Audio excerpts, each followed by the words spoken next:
Salam xanım. Yox, Aygün. Ya da Aygün xanım. Siz də müraciət etiketlərini seçərkən çətinlik çəkirsiniz. Hətta siz yoxsa sən deməkdə belə qərarsız qalırsınız. Pulun var senin. Senin yok sizin. Ne olar sizin olsun. Pulun var sizin.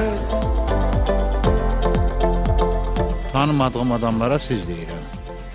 Adətən belədir. Qadınlara xanım, kişilərə bəy yaxud da daha çox müəllim deyirik. Gözəl sözlərdən istifadə edirəm. Məsəl üçün, canım mənim, gözəl balam, əzizim. Bir genç kardeşimizi gördük mü? Kardeşim, yaşlı, biraz daha orta yaşlı birisine gördüğümüzde amca, abi diye sesleniriz.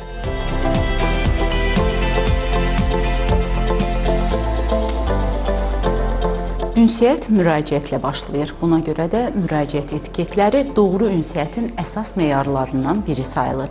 Tarix boyu hər bir xalq öz sosial və mədəni dəyərlərinə uyğun rəsmi və qeyri-rəsmi müraciət qaydaları formalaşdırıb. Tanış ol, ayıp olmasın, benim keçmiş arvadım olub, adam boşanmışam. Tarixən dilimizdə müxtəlif müraciət formaları olub.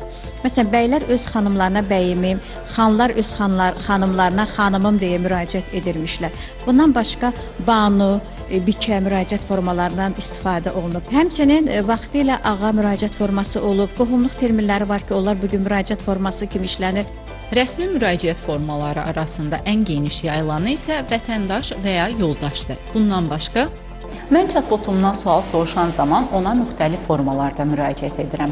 Misal, dostum, Azərbaycan dilində müəllimə, şairə, katibə kimi müraciət formaları varmı? Röya xanım, bu tip formalar çox vaxt şifahi və gündəlik nitqdə işlədilsə də, dilçilər arasında onların standart forma kimi işlədilməsi mübahisəlidir. ən çətinlik çəkdiyimiz məqam kişilərə müraciət zamanı özünü göstərir. Hazırki dövrdə bizdə kişilərə müraciət formasında biraz problem yaşanır. Qadınlara müraciət formasında problem yoxdur. Yəni, hər kəsə müəllim deyə bilərikmi? Müəllimin cəmiyyətdə statusu var. Ona görə də düşünürük ki, yəni, hər kəsə də müəllim demək olmaz.